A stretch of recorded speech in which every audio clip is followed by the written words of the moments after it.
আধিপত্যের দ্বন্দ্বে ভোলার বীরশ্রেষ্ঠ মোস্তফা কামাল টার্মিনালে বাস শ্রমিক ও সিএনজি অটোরিকশা চালকদের কয়েক দফা সংঘর্ষ হয়েছে।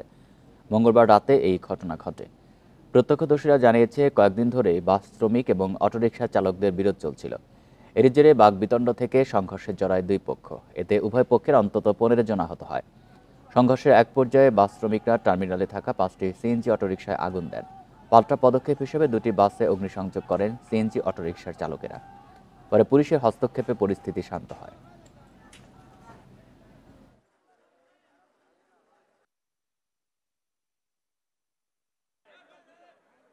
উভয় পক্ষ একে অপরকে আহত করে এবং তারা কিছু পরিবহনেও অগ্নিসংযোগ করে। কিছু পরিবহনের কাঁচও ভাঙচুর হয় তাদের ইট পাটকেল নিক্ষেপের কারণে।